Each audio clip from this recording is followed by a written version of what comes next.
superior to the Americans.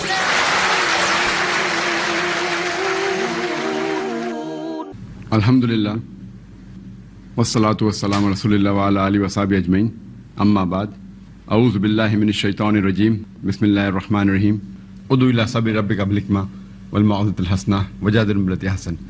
Rabbi shrah li sadri wa yassir li amri wahlul 'uqdatam min lisani yafqahu qawli. সবাইকে স্বাগত জানাই Islamic সম্ভাষণে। আসসালামু আলাইকুম ওয়া রাহমাতুল্লাহি ওয়া বারাকাতুহু। আল্লাহর দয়া, শান্তি ও রহমত আপনাদের সবার উপর বর্ষিত হোক। আপনারা ইসলাম ও কম্পারেটিভ রিলিজিয়নের উপরে যে কোনো প্রশ্ন করতে পারেন। যদি কেউ প্রশ্ন করতে চান তাহলে করতে পারেন। আসসালামু আলাইকুম। ওয়ালাইকুম আসসালাম ওয়া রাহমাতুল্লাহ। কোনো কাজে নিয়ত খুব গুরুত্বপূর্ণ, তবে কোনো ভালো কাজ করার সময় মাথায় অনেক চিন্তা আসতে পারে। তাহলে একজনের নিয়তকে বিচার করবেন কিভাবে, আর নিয়তকে বিশুদ্ধ করা যায় কিভাবে? বোন প্রশ্ন করলেন যে যখন আমরা কোনো ভালো কাজ করি আমাদের একটা নিয়ত থাকে, আর সে সময় মাথায় অনেক চিন্তা আসে, কখনো কখনো হয়তো শয়তান কুমন্ত্রণা দেয়। বিচার করব কিভাবে যে নিয়তটা ভালো অথবা খারাপ, বা সেই কাজটা ভালো অথবা খারাপ। এখন কাজের কথা যদি বলতে হয়, কোরআন ও হাদিসে গাইডলাইন দেয়া আছে কিভাবে কাজগুলো করতে হবে, সেটা ভালো না খারাপ। এখন এটার পাশাপাশি মাথায় অন্য ধরনের কিছু চিন্তা আসতে পারে। যেমন ধরেন একজন লোক ধর্ম প্রচার করছে, আর আলহামদুলিল্লাহ তিনি সফল, আর হাজার হাজার লোক তার লেকচার শোনে। তার মনে প্রশ্ন আসতে পারে, ধর্ম প্রচার করছেন কি খ্যাতির জন্য, নাকি এটা করছেন আল্লাহর জন্য? একজন দায়ীর মনে এই প্রশ্নটা আসতে পারে। আর অনেক সময় সিদ্ধান্ত নিতে হয় তাদের কাজগুলো দেখে। আমাদের নবীজির প্রথম যে হাদিসটা আছে সহিহ বুখারীতে, ইন্নামাল আমালু বিন্নিয়াত, অর্থাৎ নিয়ত গুরুত্বপূর্ণ। কাজের বিচার করা হয় নিয়ত দিয়ে। নিয়তটা গুরুত্বপূর্ণ, আর নিয়ত খুবই গুরুত্বপূর্ণ। তবে এখানে যদি হয় নিয়ত আছে কাজ নেই, এতে হবে না। নিয়তটা এখানে আসল জিনিস, এটা দিয়েই কাজ করছেন। আর এটার সঙ্গে লোকে বলে আমের সঙ্গে আটিও পাবেন, আম কিনলে সঙ্গে আটিটাও পাবেন, আটি ছাড়া আম কিনতে পারবেন না। তাহলে এরকম অনেক ব্যাপার আছে।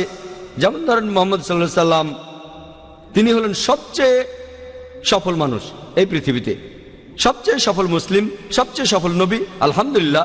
এছাড়াও তিনি হলেন এই পৃথিবীর সবচেয়ে প্রভাবশালী মানুষ, পৃথিবীর সবচাইতে বিখ্যাত মানুষ। লোকজন তার নামে অভিযোগ করে যে নবীজি মুহাম্মদ সাল্লাল্লাহু আলাইহি ওয়াসাল্লাম নাউজুবিল্লাহ এগুলো করেছিলেন খ্যাতির জন্য। অনেকেই অভিযোগ করে। আমার লেকচারে বলেছিলাম is the Quran God's word.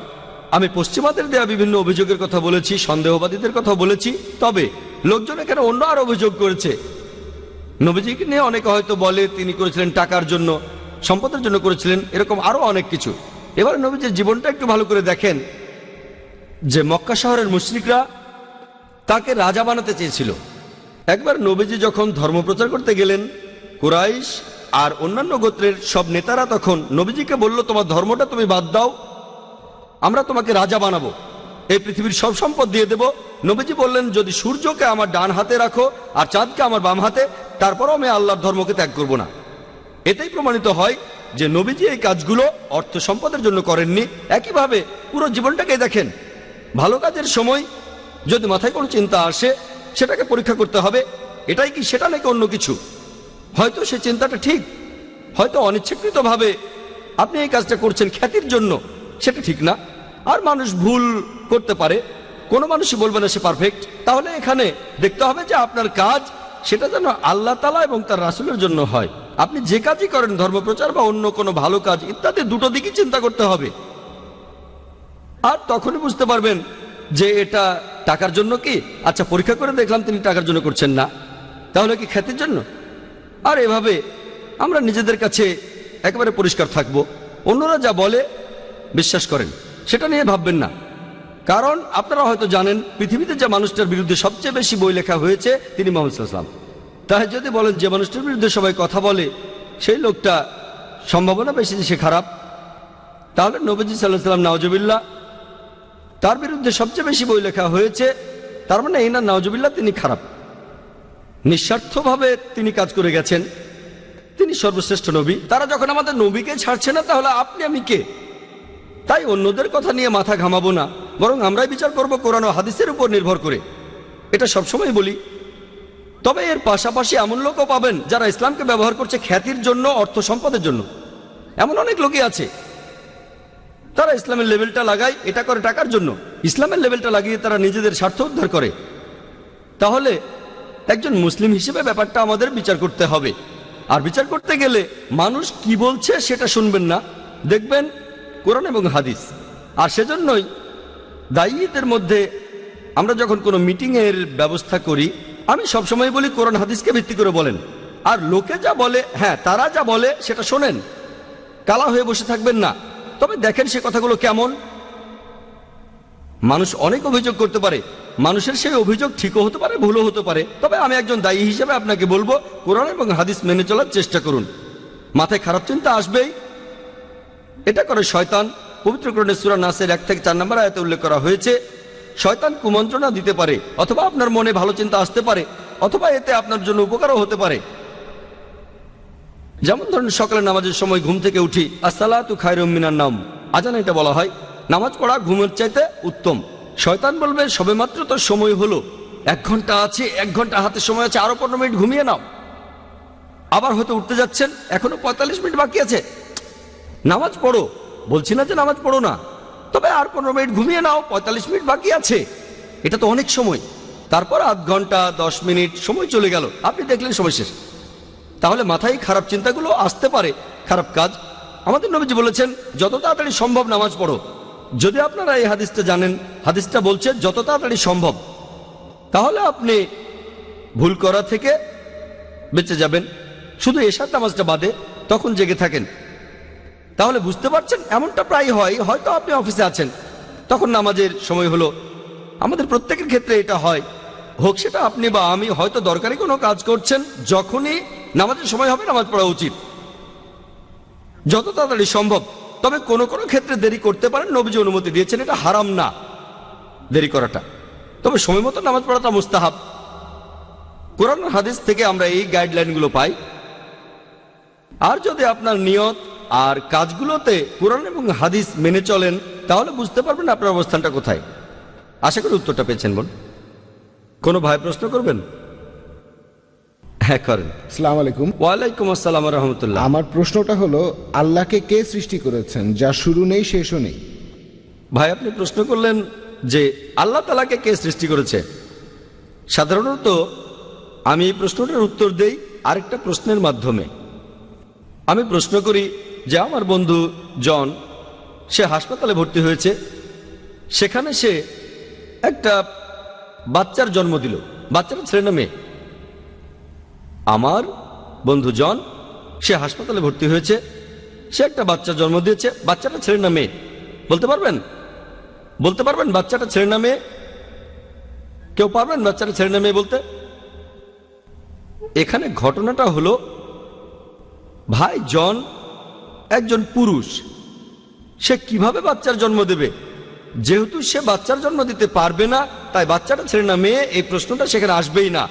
একইভাবে আল্লাহ সুবহানাহু ওয়া তাআলার সংজ্ঞা হচ্ছে সত্যিকারের ঈশ্বরের, সেটা তিনি সৃষ্টি হননি, তিনি কারো সন্তান নন, তিনি জন্মাননি। যখনই প্রশ্ন করেছেন আল্লাহকে কে বানিয়েছে, আল্লাহ সুবহানাহু ওয়া তাআলার সংজ্ঞা হলো সত্যিকারের ঈশ্বরের সংজ্ঞা, তিনি সৃষ্টি হননি। তাহলে আমি যদি বলি XYZ হলো বানানো ঈশ্বর, সে সত্যিকারের ঈশ্বর না। এমন কোন ঈশ্বরের কথা যদি জানেন যার একজন স্রষ্টা আছে, সে ঈশ্বর নয়। কেউ বললো যে অমুক ঈশ্বরকে সৃষ্টি করেছে X অথবা অন্য কেউ, এই ঈশ্বর সত্যিকারের ঈশ্বর নয়, কারণ ঈশ্বর সৃষ্টি হননি, সে মিথ্যা ঈশ্বর। সেজন্য আমরা শাহাদায় বলি লা ইলাহা ইল্লাল্লাহ, কোন ঈশ্বর নেই, শুধু আল্লাহ ব্যতীত ইল্লাল্লাহ। তাহলে বুঝতে পারছেন যে আল্লাহ সুবহানাহু ওয়া তাআলার একটা সংজ্ঞা হলো তার কোনো শুরু নেই, শেষ নেই, তিনি সৃষ্টি হননি। তাহলে আল্লাহ সুবহানাহু ওয়া তাআলাকে কেউ সৃষ্টি করেনি, তিনি হলেন একা। আর বিশ্বজগতে কখনো সৃষ্টি হননি এমনটা হলেন আল্লাহ সুবহানাহু ওয়া তাআলা।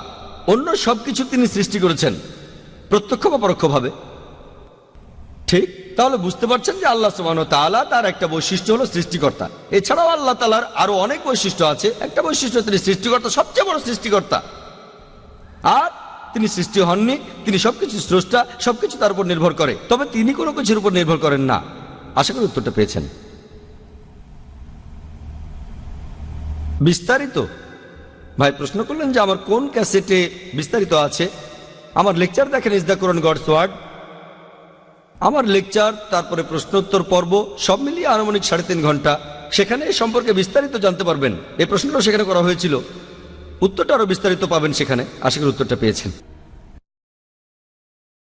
কোনো ভাই কি প্রশ্ন করবেন? হ্যাঁ ভাই। আমার প্রশ্নটা সূরা আল আসরের উপর। 4টা মানদণ্ড আছে: ঈমান, সৎকর্ম, মানুষকে সত্যের আর ধৈর্যের উপদেশ দেয়া। এটা কি মানুষকে উপদেশ দেয়া নাকি নিজে সত্য আর ধৈর্যের পথে থাকা? কারণ এখানে যে অনুবাদটা পড়েছি, মানুষকে উপদেশ দেয়া, আরবিতে কি এটাই আছে নাকি নিজেকে সত্যর পথে রাখা? ভাই প্রশ্ন করলেন পবিত্র কোরআনের সূরা আসরের অনুবাদ নিয়ে। ওয়াল আসরি ইন্নাল ইনসানা লাফি খুসর ইল্লাল্লাযিনা আমানু ওয়া আমিলুস সালিহাতি ওয়া তাওয়াসাউ বিল হক ওয়া তাওয়াসাউ বিস সাবরি। ঈমান আনা এবং সৎ কাজ করার পাশাপাশি মানুষকে সত্যের উপদেশ দেয় আর ধৈর্য ও অধ্যবসায়ের উপদেশ দেয়। এটা ওয়া তাওয়াসাউ বিল হক। এখানে সত্যবাদী হওয়ার পাশাপাশি আপনি সত্যের উপদেশ দেবেন, তাহলে আপনি সত্যবাদী হবেন। না হয়ে মানুষকে উপদেশ দেবেন না, তাহলে সত্যবাদী হবেন। আর এছাড়াও ন্যায়পরায়ণ হবেন। সত্যবাদী হলে ন্যায়নিষ্ঠ হবেন। ঠিক? উপদেশ দেয়া মানে মানুষকে আমন্ত্রণ জানানো বেহেশতে যাওয়ার জন্য একটা শর্ত। উপদেশ না দিলে আপনি বেহেশতে যেতে পারবেন না যদি আল্লাহ ক্ষমা না করেন। এই সম্পর্কে আগেও বলেছি, আল্লাহ যদি ক্ষমা করে দিয়ে বেহেশতে পাঠান সেটা আলাদা কথা। তবে সাধারণভাবে ঈমান ও ন্যায়নিষ্ঠতা এগুলো থাকার পাশাপাশি মানুষকে সত্য আর ধৈর্যের উপদেশ দেয়া, এটা খুবই গুরুত্বপূর্ণ। আশা করি উত্তরটা পেয়েছেন। কোনো বোন কি প্রশ্ন করবেন? আসসালামু আলাইকুম ভাই। ওয়ালাইকুম আসসালাম ওয়া রাহমাতুল্লাহি ওয়া বারাকাতুহু। খ্রিস্টান ধর্মে ইয়াহুয়ার ধারণাটা আসলে কি, আর তারা পবিত্র আত্মাকে বিশ্বাস করে কেন? আর আমি আপনার হায়দ্রাবাদ ট্রিপ সম্পর্কে কিছু জানতে চাই, একটু খুলে বলবেন কি? বোন আপনি দুটো প্রশ্ন করলেন। আপনি জানতে চাচ্ছেন যে খ্রিস্টানরা কেন ঈশ্বরকে ইয়াহু বলে ডাকে, এর অর্থটা কি। এছাড়াও আপনি আমার হায়দ্রাবাদ ট্রিপ সম্পর্কে জানতে চাইলেন। প্রথম প্রশ্নের উত্তরে বলি, খ্রিস্টান ধর্মে ইয়াহর ধারণাটা আসলে কি। যদি আপনি পড়েন পবিত্র বাইবেল, ওল্ড টেস্টামেন্টে আছে, সেখানে ঈশ্বরের একটা নাম হলো YHWH। এটা একটা হিব্রু শব্দ। হিব্রুতে সাধারণত ভাওয়েলগুলো লেখা হয় না। যদি ভাওয়েলগুলো বসান YHWH এর সাথে, এটা হবে ইয়াহুয়া। সাধারণত তারা আগে একটা জে লাগায়, যেমন ইউনুস হয়ে যায় জোনা আলাইহিসসালাম। ওয়াই এর আগে একটা জে লাগায়, তাহলে ইয়াহু হয়ে যায় জেহোয়া। তাহলে ঈশ্বরের নামগুলোর একটা, তারা বলে জেহোয়া বা জেহোভা। আর খ্রিস্টান ধর্মে একটা দল আছে যাদের বলা হয় জেহোভাস উইটনেস বা জেহোবার সাক্ষী। তাহলে এটা হলো ঈশ্বরের একটা নাম YHWH। এটা আছে ওল্ড টেস্টামেন্টে, সেখানে দেখবেন যে ঈশ্বরকে বলা হয়েছে ইয়াহুয়া, বাইবেলে আছে। এটা ঈশ্বরের একটা নাম। আর উচ্চারণ করার সময় তারা সামনে একটা জে লাগায়, আর এটা হয়ে যায় জেহোয়া। এই হলো শব্দটার অর্থ। খ্রিস্টানদের একটা দলের নাম জেহোভাস উইটনেস, মানে মহান ঈশ্বরের সাক্ষী। এই হলো শব্দটার অর্থ। এটা একটা বৈশিষ্ট্য। এটা মহান ঈশ্বরের অনেকগুলো নামের মধ্যে একটা আছে বাইবেলের ওল্ড টেস্টামেন্টে। আপনার দ্বিতীয় প্রশ্নের উত্তরে বলি যে হায়দ্রাবাদে আমার ট্রিপগুলো কেমন ছিল। আর আলহামদুলিল্লাহ সুম্মা আলহামদুলিল্লাহ, আল্লাহর রহমতে আর আল্লাহর দয়ায় যে মাশাল্লাহ আমার সেই ট্রিপগুলো আগের চাইতে অনেক সফল হচ্ছে, উন্নতি হচ্ছে আলহামদুলিল্লাহ। প্রত্যেকটা ট্রিপ আগের চাইতে সফল হচ্ছে আলহামদুলিল্লাহ। আর হায়দ্রাবাদের ট্রিপটাও খুব সফল হয়েছি অনেক ক্ষেত্রে। প্রথমে দাওয়ার ক্ষেত্রে আলহামদুলিল্লাহ আমার লেকচারের ব্যবস্থা করা হয়েছিল একটা অমুসলিম জায়গায়, NTR স্টেডিয়ামে। সাধারণত এই স্টেডিয়ামে অনুমতি দেওয়া হয় না, তারপরও হাইকোর্ট থেকে অনুমতি পাওয়া গিয়েছিল। সেখানে মাঠটা খুবই বিশাল, স্টেডিয়ামের মাঠটা অনেক বড় ছিল, সব মিলিয়ে 10 একরের বেশি জায়গা। আর সেখানে অমুসলিমদের সংখ্যা বেশি। আর আলহামদুলিল্লাহ যদিও অমুসলিম জায়গা, মাশাল্লাহ সেই লেকচার শুনতে হাজার হাজার মানুষ এসেছিল মাশাল্লাহ। তখন আমরা খেয়াল রেখেছিলাম, আর এখন লেকচারের পরে এটাই করি যে প্রশ্ন করার সুযোগটা প্রথমে অমুসলিমদের দেই, আর তারপরে যদি সময় থাকে তাহলে মুসলিমদের প্রশ্ন করার সুযোগ দিয়ে থাকি উন্মুক্ত প্রশ্নোত্তর পর্বে। আর আলহামদুলিল্লাহ সেই 2 দিনে অনেক অমুসলিম ভাই প্রশ্ন করেছিল। আমাদের অনুষ্ঠানটাও 2 দিনই শেষ হয়েছে রাত 10টার পরিবর্তে 10:30টায়। যদি আমরা এরপরেও অনুষ্ঠান চালিয়ে যেতাম মাঝরাত পর্যন্ত, 2-3টা পর্যন্ত, তাহলে আমার মনে হয় তখনও অমুসলিমদের প্রশ্নগুলো শেষ হতো না। অনেক লোক এসেছিল মাশাল্লাহ, সবাই সচেতন মাশাল্লাহ। এভাবে লেকচারের মাধ্যমে ইসলাম প্রচার এটাও বাড়ছে, স্যাটেলাইট চ্যানেলের কারণে এটা বাড়ছে। আর এটা জেনে আপনাদের ভালো লাগবে যে অমুসলিম যারা সেখানে এসেছিলেন তারা টিভিতে অনুষ্ঠানগুলো দেখেছিলেন, নইলে প্রশ্ন করবেন কেন? আর চিন্তা করেন, একজন অমুসলিম প্রশ্ন করছে 50-60 হাজার দর্শকের সামনে, অনেক লোক দেখছে, এখানে সাহসের দরকার আছে। তাহলে বুঝতে পারছেন যে এই লোকগুলো টিভিতে আমাদের অনুষ্ঠান দেখেছে আর তারা বুঝতে পেরেছে অমুসলিমরা এখানে খোলা মনে প্রশ্ন করতে পারে, এজন্যই তারা সেখানে প্রশ্ন করেছে। নাহলে চিন্তা করেন, একজন অমুসলিম, তার আশেপাশে হাজার হাজার মুসলিম, প্রশ্ন করার আগে সে 10 বার চিন্তা করবে, অথচ এখানে অমুসলিমদের লাইন পড়ে গেছে প্রশ্ন করতে। এর কারণ মানুষ সচেতন হয়েছে। আর স্যাটেলাইট মিডিয়া আলহামদুলিল্লাহ। তাহলে ধর্মপ্রচারের দিক থেকে বললে আলহামদুলিল্লাহ ট্রিপটা খুবই সফল হয়েছে। আর দাওয়ার প্রসঙ্গে যদি বলেন, অথবা প্রসঙ্গটা যদি হয় ইসলাম, মাশাআল্লাহ একটা ব্যাপার ভালো হয়েছে যে যদি আমরা দেখি যে ইসলামে অনেক দল আছে, যেটা উচিত না, অনেক গ্রুপ আছে, অর্গানাইজেশনও আছে, তবে ইসলামের সঙ্গে থাকতে বলেছে। আল্লাহ তাআলা বলেছেন সূরা ইমরানের 103 নম্বর আয়াতে উল্লেখ করা হয়েছে, ওয়াতাসিমু বিহাবলিল্লাহি জামিআ ওয়ালা তাফাররাকু, আল্লাহর রশি শক্ত করে ধরো আর বিভক্ত হয়েও না। তাই আমাদের এই ট্রিপটা মাশাআল্লাহ মুসলিম উম্মার দিক থেকে অনেক সফল হয়েছে, কারণ সব দলের মুসলিমই এসেছিলেন, মাশাআল্লাহ সবাই এসেছেন, হোক শিয়া অথবা সুন্নি, হানাফি, শাফি, তাবলিগি, জামাতে ইসলামী, আহলে হাদিস, সালাফি, মাশাআল্লাহ, আর সবাই সমর্থন করেছেন। আর আলহামদুলিল্লাহ অনেক অর্গানাইজেশন এসেছিল, সবাই মিলে অনুষ্ঠানটার আয়োজন করেছি মাশাআল্লাহ। আর সেখানে বিভিন্ন অর্গানাইজেশনের প্রধানদের সঙ্গে পরিচিত হওয়ার সুযোগ হয়েছিল। অনেক অর্গানাইজেশন, অনেক গ্রুপ মাশাআল্লাহ, হোক সেটা জামাতে ইসলামী, হোক সেটা আহলে হাদিস, হোক সেটা বারলেভি, আলহামদুলিল্লাহ। আর সেখানে বুঝিয়েছি যে মুসলিমদের এভাবে একতাবদ্ধ থাকা দরকার। আমার লেকচারও সে কথা বলেছে আলহামদুলিল্লাহ। এটাই ছিল পজিটিভ ব্যাপার। ইন্ডিয়া এটা আমার সবচেয়ে সফল ট্রিপগুলোর একটা, যেভাবে সব গোত্রের মুসলিমরা সেখানে একত্রিত হয়েছিল এবং সমর্থন করেছে। সাধারণত আমরা দেখি যে একটা গ্রুপ এগিয়ে আসলে আরেকটা গ্রুপ হয়তো তাদের সমর্থন করে না। তো আলহামদুলিল্লাহ এখানে আমরা দেখেছি যে মাশাআল্লাহ যদি কেউ কোরআন ও সুন্নাহ মেনে চলে তাহলে দেখি বেশিরভাগ মুসলিম সমর্থন করে। আর যদি হিকমার সাথে করা যায়, সদুপদেশের সাথে। আমি সেখানে আরো কয়েকদিন ছিলাম যাতে করে লোকজনের সাথে দেখা করতে পারি। ট্রিপটা খুবই সফল সংস্কারের দিক থেকে, এছাড়াও ধর্মপ্রচারের দিক থেকে। আশা করি উত্তরটা পেয়েছেন। ভাই আপনি? জাকির ভাই, আপনি একটু আগে 6টা কৌশলের কথা বললেন। এখন কেউ যদি বলে আমাদের নবীজি সাল্লাল্লাহু আলাইহি সাল্লাম তিনি কি কখনো এই কৌশলগুলোর আশ্রয় নিয়েছিলেন? যখন তাকে অপমান করা হয়েছিল তিনি নেননি। আমরা জানি যে তাকে সাহাবীগণ সবসময় রক্ষা করেছিলেন, তিনি কোনো প্রতিবাদ করেননি। নবীজি এই 6টা কৌশলের একটাও ব্যবহার করেননি। আলহামদুলিল্লাহ ইসলাম ধর্মের বাণী, ইসলাম ধর্মের প্রচার খুব সহজেই হয়েছে। এখন মুসলিমরা যদি এভাবে প্রতিবাদ করে এর ফলটা কি হবে? ভাই সুন্দর প্রশ্ন করেছেন। একই প্রশ্ন শুনেছিলাম, লেকচার দিচ্ছিলাম যখন আরব আমিরাতে। একই প্রশ্ন, মাত্র 2 দিন আগে লেকচারটা দিয়েছিলাম। একই প্রশ্ন, হয়তো ইন্টারনেটে আপনি দেখে থাকবেন, আমি জানি না, যে আবু জাহেল যখন নবীজির বদনাম করেছে নবীজি কি বলেছিলেন? 1 নম্বর পয়েন্ট, 1 নম্বর, নবীজি করেননি তার মানে এই না যে আপনি করতে পারবেন না। 1 নম্বর পয়েন্ট, যখন নবীজি নিষেধ করেন সেটা হারাম, আর নবীজি যেটা করেন সেটা হালাল, আর কিছু ক্ষেত্রে ফরজ। নবীজি নিষেধ করলে সেটা হারাম, তিনি যদি আদেশ করেন সেটা তাহলে ফরজ।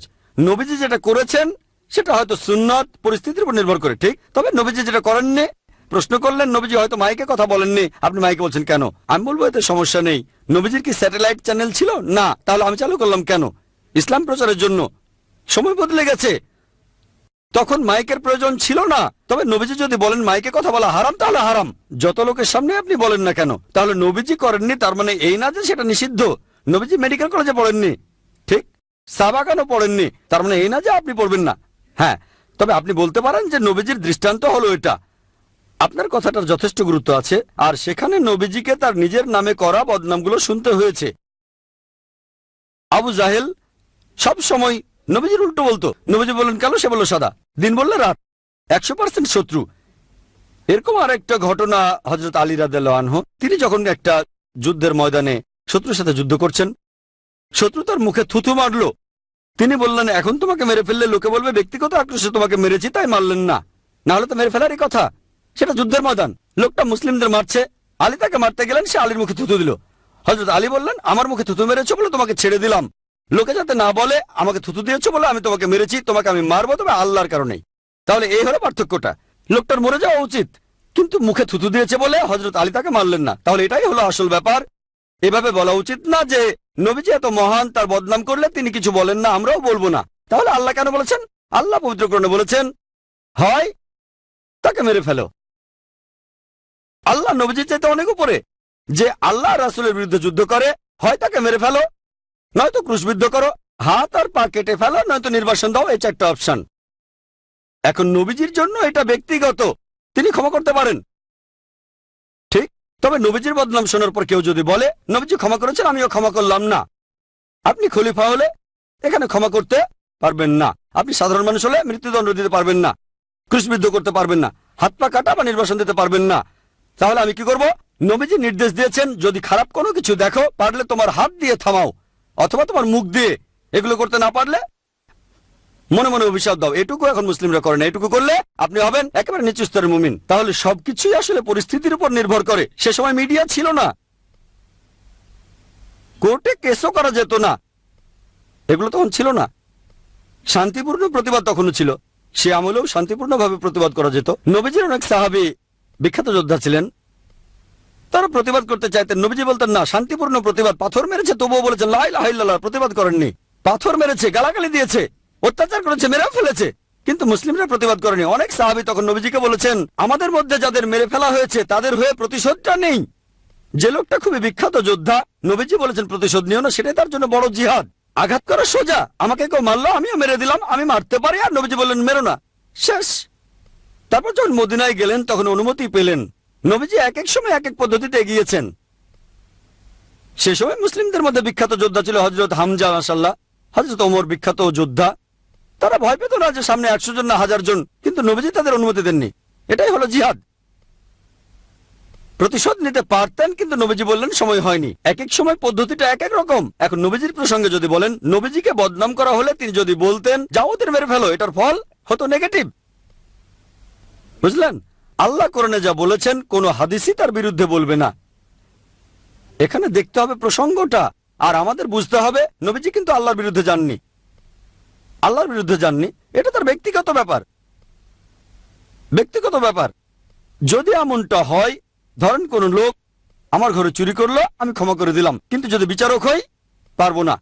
চুরি প্রমাণিত হলে হাত পা কেটে ফেলতে হবে। আর নবীজি বলেছিলেন আল্লাহর কসম, আমার মেয়ে হযরত ফাতিমা যদি চুরি করে তাও হাত পা কেটে ফেলো। কেউ একজন ক্ষমা করার কথা বলেছিল, ব্যক্তিগতভাবে আমার বাড়িতে চুরি করলে ক্ষমা করে দিতে পারি, কিন্তু আমি যদি বিচারক হই আর বিচার করতে হয় তাহলে শরিয়া মানবো, ব্যক্তিগতভাবে ক্ষমা করতে পারি। তাহলে এটাই হলো ইসলাম ধর্মের সৌন্দর্য, মাশাআল্লাহ, ইসলামের মানবতা, যে নবীজি ক্ষমা করে দিয়েছেন, এটাই মহত্ব।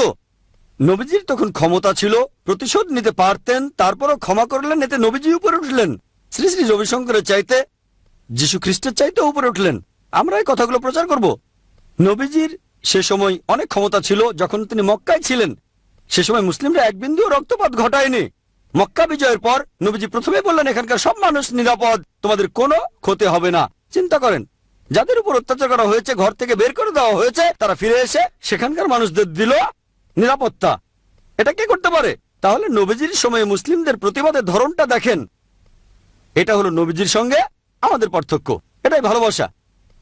এখন এই কথাগুলো মিডিয়ার সামনে তুলে ধরতে হবে যে নবীজির হাতে সে সময় ক্ষমতা ছিল, এখন আমাদের ক্ষমতা নেই, নবীজির ক্ষমতা ছিল, তারপরে ক্ষমা করে দিয়েছেন।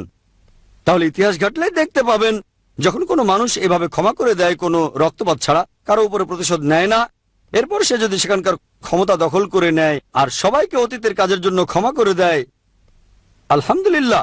এটা বলবেন না যে নবীজি করেননি বলে আপনিও করবেন না, তাহলে কোরআনের বিরুদ্ধে যাবেন।